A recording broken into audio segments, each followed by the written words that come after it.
الحمد لله رب العالمين والصلاة والسلام على سيد المرسلين وعلى آله وأصحابه أجمعين. بزرگوں اور پیارے بھائیو،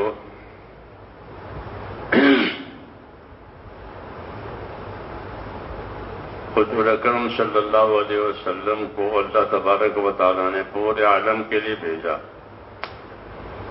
اصل میں نبیوں کی جو بعثت ہوتی ہے اور نبیوں کا جو دنیا میں آنا ہوتا ہے وہ صرف ایک کام کے لیے ہوتا ہے. وہ یہ ہے کہ لوگوں کی زندگی میں اطاعت اور تابعداری آ جائے. بس وَمَا أَرْسَلْنَا مِن رَّسُولٍ إِلَّا لِيُطَاعَ بِإِذْنِ اللَّهِ. جب کبھی کوئی رسول بھیجا گیا ہے زمین پر تو صرف اس لیے کہ اس کی تربیت سے، اس کی دعوت سے، اس کی تعلیم سے زندگیوں میں اللہ کی اطاعت آ جائے. یہی بڑی چیز ہے کہ زندگی اطاعت لیے ہوئے ہو، یعنی اپنی جان سے، مال سے، نیت سے، عمل سے اللہ کے حکم کو پورا کرنا، جس کو اطاعت کہتے ہیں. ہاں، اطاعت کا اثر ہوتا ہے، دو اثر ہوتے ہیں. اطاعت کا ایک اثر یہ ہوتا ہے کہ وہ ہدایت کا سبب بنتی ہے.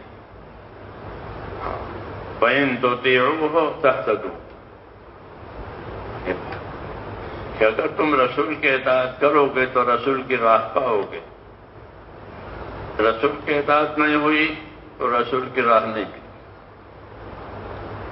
فَإِن تُطِيعُوهُ تَهْتَدُوا، کہ اگر اطاعت کرو گے تو رسول والی راہ پاؤ گے.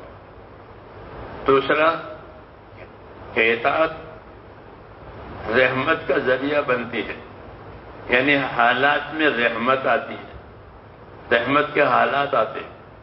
اطیعوا اللہ واطیعوا الرسول لعلکم ترحمون. اطاعت کرو اللہ کی، اس کے رسول کی، تاکہ تم پر رحم ہو جائے.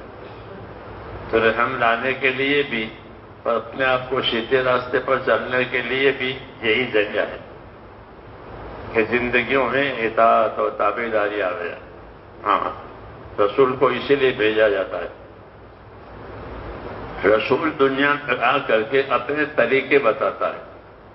حکم تو اللہ دیتا ہے، حکم اللہ کی طرف سے آتے ہیں. کچھ حکموں کے پورا کرنے کے طریقے رسول کی طرف سے ہوتے ہیں. ہاں، اسے رسول کے طریقوں کے بغیر کوئی حکم پورا نہیں ہو سکتا. ہاں، رسول کے طریقے چھوٹ جائیں گے تو حکم بھی چھوٹ جائیں گے. اس لیے کہا وَإِن تُطِيعُوهُ تَهْتَدُوا، کہ اگر رسول کے اطاعت کرو گے، رسول کی بات مانو گے تو راہ پاؤ گے. اس لیے میرے دوستو، زندگی کی سب سے بڑی چیز کہ وہ زندگی میں جناب رسول اللہ صلی اللہ علیہ وسلم کی سنتیں، آپ کے طریقے یہ زندگیوں میں آ گئے. ہر کام میں ہم کو طریقے دیے، عبادت میں بھی اور ضرورت میں بھی. عبادت میں بھی طریقے دیے ہیں اور اپنی ضرورتیں پورا کرنا، کھانا پینا، پہننا اوڑھنا، اس میں بھی ہم کو طریقے دیے گئے. جی ہاں، وہی اصل ہے. ضرورتیں تو سب پوری کرتے ہیں لیکن ہم کو ضرورتیں پورا کرنے کے طریقے دیے گئے ہیں. اس لیے اس کی اہمیت ہے کہ ہماری زندگی میں رسول صلی اللہ علیہ وسلم کے طریقے آئیں، بلکہ ان طریقوں سے محبت ہو.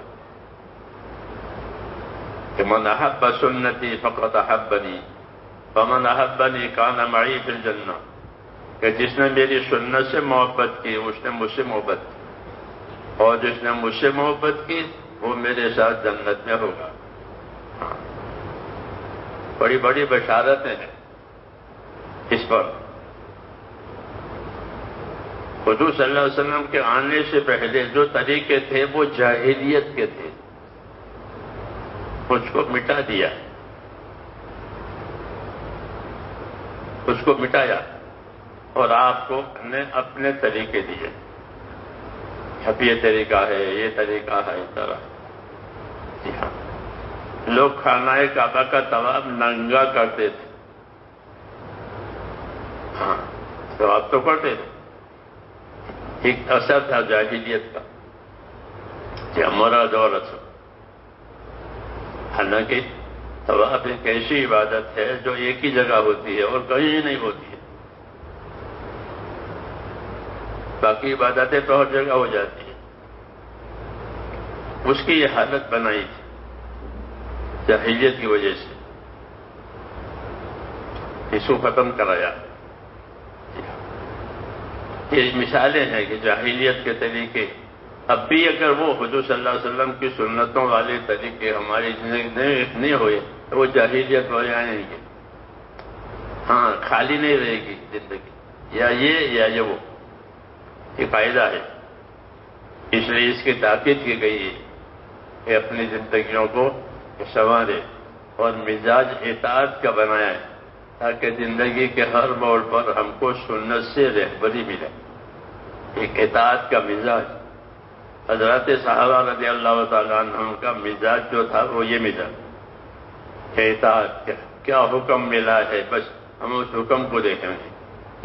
ابن مسعود آ رہے تھے مسجد میں ایک مرتبہ، حضور صلی اللہ علیہ وسلم ممبر پر تھے، ممبر پر بیٹھے. آپ نے فرمایا بیٹھ جائیے، تو کوئی فرمایا کہہ رہے بیٹھ جاؤ، بیٹھ جائیے. ابن مسعود نے بیٹھ جائیے یہ حکم دروازے پر سنا تو وہ آگے جی بڑے دروازے پر ہی بیٹھ گئے. حالانکہ وہ جانتے تھے کہ دروازہ بیٹھنے کی جگہ نہیں ہے، گزرنے کی جگہ ہے. سب جانتے ہیں یہ دروازہ ہے تو یہ بیٹھنے کی جگہ ہے، گزرنے کی جگہ ہے. کہ نہیں، حکم مجھ کو یہاں پہنچا ہے اس لیے اب آگے نہیں بڑھ سکتا، تو وہاں بیٹھ گئے. اس کو کہتے ہیں اطاعت عظمت کے ساتھ، یعنی حکم کی عظمت ہے کہ بیٹھ جاؤ اور پھر میں آگے کہہ سکوں. تو دروازے بیٹھ گئے. حضور صلی اللہ علیہ وسلم نے دیکھ لیا کہ عبداللہ وہاں بیٹھ گئے، وہ بیٹھنے کی جگہ نہیں، کیونکہ بات میری پہنچی تو بیٹھ. تو فرمایا عبداللہ آگے آؤ، آگے بڑھایا. ہاں، اس کو کہتے ہیں ایک مزاج بنانا. جیسے عام طور پر اب ہمارا مزاج دنیا کمانا ہو گیا ہے، ایک مزاج ہے سب کا ایک. تو ایسے ہی اس وقت یہ مزاج تھا کہ بھئی نبی نے کیا کہا، نبی نے کیا سکھایا، نبی نے کیا بتایا، یہ مزاج. تو حضور نے ان کو آگے بلا لیا کہ آگے آگے. اس سے آگے کی بات کہ ایسے ہی ایک مرتبہ حضور صلی اللہ علیہ وسلم ممبر پر بیٹھ کر کچھ فرما رہے تھے. اسے فرمانے میں کہا کہ بیٹھ جائیے. تو عبداللہ ابن رواحہ جو ہے وہ قریب کے محلے میں تھے. اس زمانے میں مسجد نبوی ایسی نہیں تھی جیسے ہماری مسجدیں، چھوٹی چھوٹی دیواریں تھیں. ان دیواروں کے نشانات ابھی بھی ہیں. کتنی دیواریں اونچی تھیں. لیکن اب تو لوگ حج کرنے جاتے ہیں، حج کر کے آ جاتے ہیں بیچارے. ہاں، اس وقت کے کیا آثار تھے، اس وقت کی کیا ترتیب تھی، اب کو کوئی بتانے والی بھی نہیں ہے کہ مسجد نبی کی دیواریں کتنی اونچی تھی. ابھی ہے اس کے نشانات. ترکوں نے وہ نشانات باقی رکھے. تو مسجد نبی کے اصل اونچائی اتنی تھی، اصل تعمیر اتنی تھی، یہاں تک یہ تھی. لوگوں کو لکھا ہوا ہے. وہ ایک ہمارے یہی ہندوستان کے رہنے والے، نام بھول گیا، پہلے زمانے میں سن 7 سال پہلے سعودی حکومت جو تھی وہ عبادت کا ویزا بھی دیتی تھی. عبادت کا ویزا، لوگ عبادت کے ویزے پر جاتے تھے. یہ تو میں نے بھی دیکھا ہے 50 سال پہلے. عبادت کا ویزا، لوگ آتے تھے عبادت کے لیے رہتے تھے.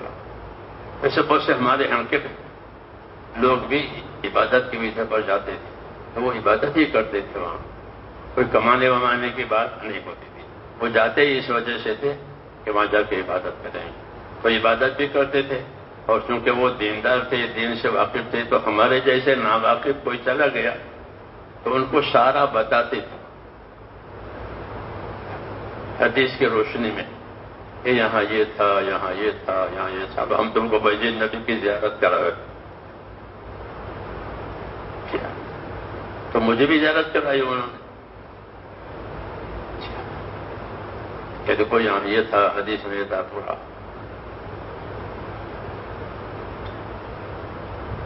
تو میں وہ دیوار کی بات کر رہا تھا کہ حضور نے بیٹھ جاؤ یہ فرمایا تو دیوار سے باہر آواز گئی. تو عبداللہ ابن رواحہ وہاں محلے میں تھے،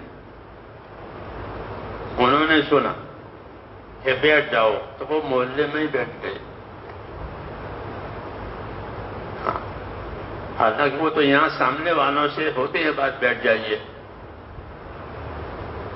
ایک مثال ہے اس چیز کی کہ مزاج امت کا اطاعت والا بنایا ہے. محلے میں کھڑے ہوں یا سامنے کھڑے ہوں اور بیٹھ جاؤ تو بھی بیٹھ جاؤ.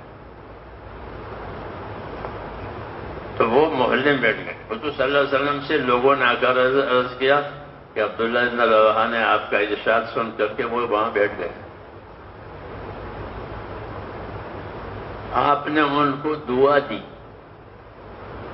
کہ اللہ تعالیٰ ان کے اندر اطاعت اور تابعداری کا جذبہ اور پیدا کر. تو یہ اصلی مزاج ہے ہمارا مسلمان کا مزاج. کہ مسلمان کا کیا مزاج ہے؟ کہ مسلمان کا مزاج انقیاد و تابعداری کا. اسلام کا اسی سے جوڑ بیٹھتا ہے. اسلام اور تابعداری اس کا جوڑ ہے.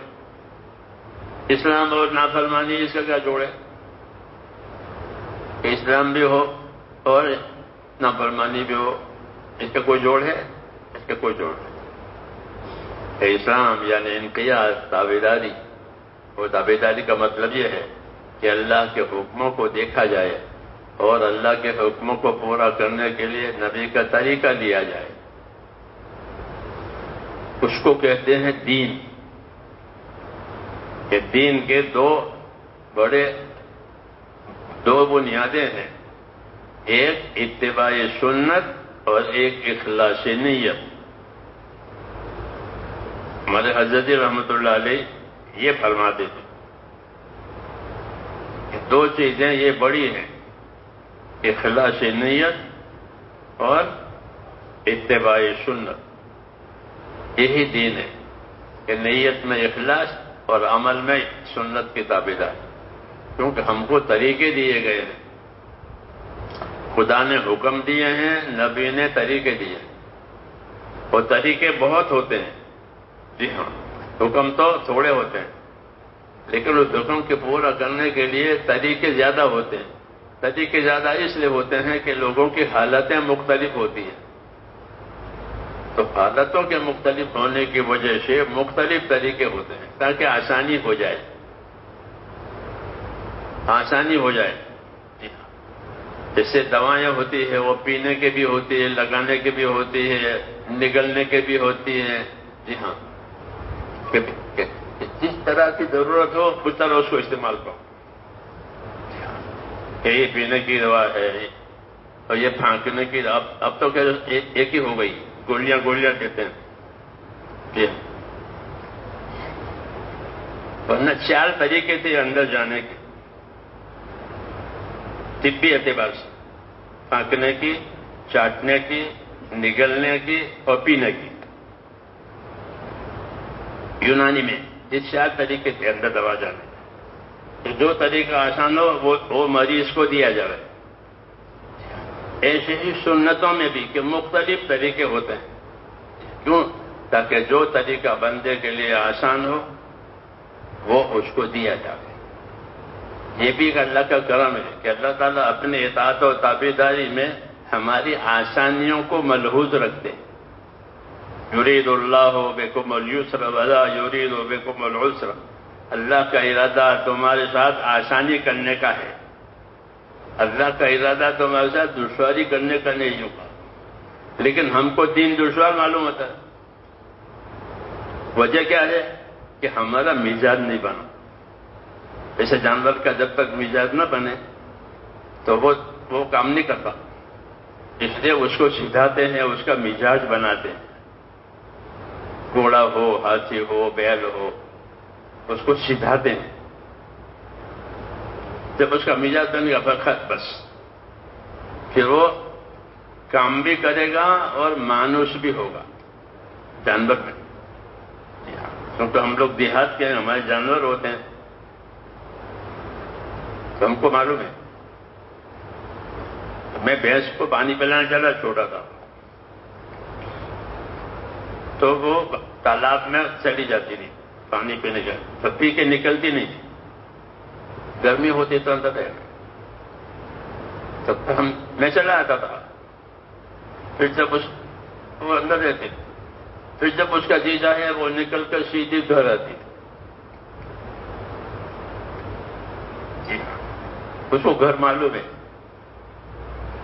جی ہاں، اس کو علم اور عادت کہتے ہیں کہ اس کو عادت ہے کہ کہاں جانا ہے کہاں جانا۔ جانور مانوس ہو جاتا ہے۔ تو ایسے ہی میرے دوستو آدمی بھی، اس کے اندر بھی حیات ہے کہ جب وہ کسی چیز پر قائم ہوگا تو اس کو اس طریقے سے انسیت اور مناسب ہو جائے گی، پھر وہ اسی طریقے پر زندگی گزارے گا۔ ہاں، تو ہم کو یہ ہدایت ہے کہ ہم اپنی زندگی سنتوں پر بنائیں، اور کوئی طریقہ ہمارے لیے نہیں ہے سوائے سنت کے۔ عبادت ہو تو، لین دین ہو تو، کھانا کمانا ہو تو، سب چیزوں میں یہ ہماری سنتیں ہیں، اس پر عمل کرو۔ ہاں، کہ سنتوں کے عمل کرنے کے بعد پھر شیطانی حملے نہیں ہوں گے۔ شیطان اسی وقت پہ حملہ کرتا ہے جب آدمی سنت پر نہیں ہوتا ہے۔ اگر اس کی زندگی سنت پر ہے تو وہ شیطان کے حملوں سے بچ جائے گا۔ اسے کہتے ہیں کہ اللہ ذکر کرو تو اللہ کا ذکر تمہارے لیے ایک قلعہ ہے، پھر شیطان تم پر حملہ نہیں کرے گا۔ تو اللہ کا ذکر بھی نبی کی سنتوں میں سے ایک سنت ہے، حضور صلی اللہ علیہ وسلم بہت ذکر کرتے تھے۔ تو کہنا یہ ہے مجھے کہ ہماری اصل زندگی جو ہے وہ سنتوں والی ہے۔ امام غزالی رحمۃ اللہ علیہ نے فرمایا کہ اللہ کی طرف سے دو ہی چیزیں بڑی دی گئی ہے، ایک ایمان، ایک علم۔ ایک ایمان دیا گیا ہم کو اور ایک علم دیا گیا۔ ایمان لا الہ الا اللہ، ایمان کہ اللہ پر ایمان لائیں گے، وہی عبادت کے لائق ہے اور کسی کی عبادت نہیں کریں گے اور کوئی مددگار بھی نہیں ہے۔ اب جب اللہ پر ایمان لائیں گے تو اللہ کی اطاعت لازم ہو گئی۔ ایمان کا مطلب ہی یہی ہے کہ اللہ پر ایمان لانا یعنی اللہ کی اطاعت کرنا۔ اللہ کی اطاعت کا کون سا طریقہ ہوگا؟ تو نبی اس لیے بھیجا جاتا ہے تاکہ وہ بندوں کو اللہ کی اطاعت کا طریقہ سکھائے کہ اطاعت کا کون سا طریقہ ہے جو تم سے چاہا جاتا ہے۔ ہاں، اس لیے نبی کے طریقے آئیں گے تو پھر وہ اطاعت ہوگی۔ اطاعت ہوگی تو زندگیاں ہدایت پر آئے گی اور اطاعت کا ماحول بنے گا تو رحمتیں ہوگی۔ اطیعوا اللہ واطیعوا الرسول لعلکم ترحمون، اطاعت کرو اللہ کی، اس کے رسول کی، تاکہ تم پر رحم ہو جائے۔ تو رحمتوں کے حالات جو آئیں گے وہ تو اطاعت کرنے کی وجہ سے آئیں گے۔ اگر اطاعت نہیں ہوگی بلکہ نفس پرستی ہوگی یا اپنے مرضی کے چلنا ہوگا تو پھر حالات بھی بگڑ جاتے ہیں۔ حالات کے بگڑنے کا یہی سبب ہے۔ حالات اسباب کی کمی زیادتی کی وجہ سے نہیں بگڑتے ہیں بلکہ حالات ذمہ داریوں کے پورا نہ ہونے کی وجہ سے بگڑتے ہیں۔ حالات ذمہ داریوں کے پورا نہ ہونے کی وجہ سے بگڑتے ہیں۔ جی ہاں، تنگ بھی حالات تنگ ہو جاتے ہیں، حالات بگڑ جاتے ہیں، اور اگر ذمہ داریاں پوری ہو تو پھر حالات نہیں بگڑیں گے بلکہ حالات میں خیر آئے گی۔ ہاں، وَلَوْ أَنَّ أَهْلَ الْقُرَىٰ آمَنُوا وَاتَّقَوْا لفتحنا علیہم برکات من السماء والارض، یہ شہروں میں رہنے والے، بستیوں میں رہنے والے لوگ اگر اپنی زندگی ایمان اور تقوی پر اٹھاوے، دو کہا ایمان اور تقوی، ایمان کا تقاضا ہوتا ہے اطاعت کرنا اور تقوی کا تقاضا ہوتا ہے نافرمانی سے بچنا، یہ دو پہلو ہیں کہ اپنی زندگی ایمان پر لاویں یعنی اطاعت پر لاویں کہ جو حکم ملا ہے وہ کریں، اور اپنی زندگی کو تقوی پر لاویں یعنی نافرمانی سے بچائیں۔ یعنی یہ دو وائر ہیں، جیسے بجلی کے دو وائر ہوتے ہیں نا، ہاں، ایک کھینچے ایک پھینکے، اسی طرح یہ کہ اطاعت کے ذریعے سے اللہ کی طرف کھینچا جاتا ہے اور تقوی کے ذریعے سے اس کی نافرمانی سے بچا جاتا ہے۔ یہ دونوں ضروری ہے، اللہ کی طرف کشش بھی ہو اور اللہ کی نافرمانی سے بچاؤ بھی ہو۔ تو ایمان اور تقوی ہمارے دین میں کہ اپنے اندر یقین پیدا کرنا، اپنے اندر خوف پیدا کرنا، یہ ایمان کا تقاضا ہے۔ اور ایمان، یقین اور خوف پیدا کر کے کرنا کیا ہے کہ اپنے آپ کو نافرمانیوں سے بچانا۔ سب سے بڑا عبادت گزار وہ ہے کہ جو اپنے آپ کو حرام سے بچا۔ اتق المحارم تکن عابد الناس، کہ تو اپنے آپ کو حرام سے بچا لے پھر تو بڑا عبادت گزار۔ کیوں کہ حرام اللہ کی حد ہے، جیسے حد ہوتے ہیں بارڈر، جی ہاں، تو بارڈر تک جانا اور بارڈر کو توڑنا اس کی کسی کو اجازت نہیں ہوتی۔ تو حرام اللہ کی بارڈر ہے کہ وہاں کوئی نہ جائے، وہاں سے دور رہے۔ تلک حدود اللہ فلا تقربوها، یہ اللہ کے بارڈر ہے، اس کے پر کوئی نہیں جائے۔ تو حرام سے بچنا اور جو حکم ملا ہے اس کو کرنا، اس سے بنتا ہے دین، اس سے دین بنتا ہے۔ اس نے کہا وَلَوْ أَنَّ أَهْلَ الْقُرَىٰ آمَنُوا وَاتَّقَوْا، کہ یہ بستیوں میں رہنے والے اپنی زندگی ایمان پر لاویں یعنی اطاعت پر لاویں اور تقوی پر لاویں یعنی بچنے پر لاویں، کہ نہ کرنے کی چیزوں سے بچنا، تو کیا ملے گا؟ لَفَتَحْنَا عَلَيْهِمْ بَرَكَاتٍ مِّنَ السَّمَاءِ وَالْأَرْضِ، تو ہم ان پر آسمان زمین کی برکتیں کھول دیں گے۔ ہاں، کیونکہ ایمان برکتیں لاتا ہے، جی ہاں، جس طرح گناہ مصیبتیں لاتا ہے، ایمان برکتیں لاتا ہے۔ جب ایمان کے تقاضے پورے ہوں گے میرے دوستو تو زندگیوں میں آئے گی برکت، اور برکت سے بہت مسئلے حل ہو جائیں گے۔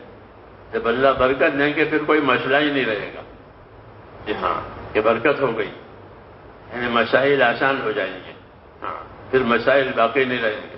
تو برکت دے کر کے دنیا کے مسائل کو اللہ آسان کرتے ہیں، لیکن برکت کا ذریعہ یہی ہے کہ زندگیوں میں ایمان آوے، زندگیوں میں اطاعت آوے، سنتوں کی تابع داری آوے، جہالت ختم ہو جائے، جی ہاں۔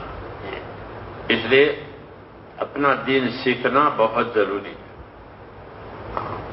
دین سیکھنا بہت ضروری ہے کہ دین سیکھیں گے تو یہ چیزیں پیدا ہوگی، دین سیکھیں گے، دین پوچھیں گے، دین کی باتیں یاد ہوگی تو یہ چیزیں ہوگی۔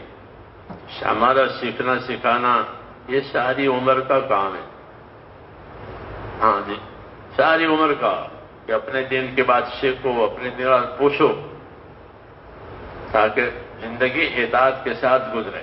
حکم ہے کہ بھائی اطاعت کب تک کرنی ہے؟ کہ موت تک، جی ہاں، موت تک اطاعت کرنی ہے۔ وَلَا تَمُوتُنَّ إِلَّا وَأَنْتُمْ مُسْلِمُونَ، تمہاری موت اس حال میں آ گئے کہ تم اللہ کی بات مانتے مانتے مر جاؤ، اطاعت کا مزاج بن جائے۔ جیسے میں نے صحابہ نے کہا اطاعت کا مزاج، جہاں جو کہا وہی کیا، ہاں، اپنے جذبے پر کام نہیں کرتے تھے۔ جذبہ ہوتا ہے نا آدمی کو، اپنے جذبے پر کام نہیں کرتے تھے۔ حضرت عثمان رضی اللہ تعالیٰ عنہ کو حضور صلی اللہ علیہ وسلم نے مکے بھیجا تھا، جب آپ عمرہ کرنے کے لیے آپ کا جانا ہوا اور ان لوگوں نے عمرہ کرنے سے آپ کو روکا کہ ہم نہیں جانے دیں گے، تو آپ نے صفائی سے کہا بھائی ہم کوئی لڑنے آئے ہیں، ہم تو عمرہ کے لیے آئے ہیں، ہماری حالت دیکھو، کہ نہیں جانے دیں گے، اس سال تو جانے دیں گے ہی نہیں۔ روکا تو حضرت عثمان کو بھیجا کہ تم وہاں جاؤ اور جا کر اندر مکے میں لوگوں سے بات کرو کہ ہم اس مقصد کے لیے آئے ہیں، ہم لڑنے نہیں آئے، تاکہ راستہ کھل جائے کہنے سننے سے آپس میں۔ تو حضرت عثمان رضی اللہ عنہ وہاں پہنچے تو ان کا خاندان تھا وہاں بنو امیہ کا، اسی وجہ سے ان کو بھیجا تھا کہ وہ مسلمان تو نہیں ہے لیکن ان کا خاندان ہے تو ان کو کوئی نقصان نہیں پہنچائے گا۔ تو عثمان وہاں گئے، ان سے بات چیت کی کہ بھائی ہمارے نبی تو عمرہ کرنے کے لیے آئے ہیں، کوئی لڑنا جھگڑنا ہے نہیں، مہربانی تم یہ کرو کہ ہم کو عمرہ کرنے دو۔ جب عثمان وہاں گئے تو لوگوں نے عثمان سے کہا کہ تم تو عمرہ کر لو، تم تو پہنچ گئے ہو۔ انہوں نے کہا میں عمرہ اس وقت کروں گا جب ہمارا نبی کرے، ورنہ جذبہ ہوتا ہے آدمی کو مکہ مدینہ جائیں تو جذبہ کا نام دین نہیں ہے، طریقوں کا نام دین ہے۔ جذبے کا نام دین نہیں ہے، جذبہ تو ہوتا ہی ہے کہ جذبے کا نام دین نہیں ہے، جذبہ تو قدرتی طور پر پیدا ہوتا ہے، طریقوں کا نام دین ہے۔ تو انہوں نے کہا میں عمرہ نہیں کروں گا جب تک ہمارا نبی عمرہ نہ کرے، میں تو بات کرنے کے لیے آیا ہوں، تو میں بات کر کے چلا جاؤں گا۔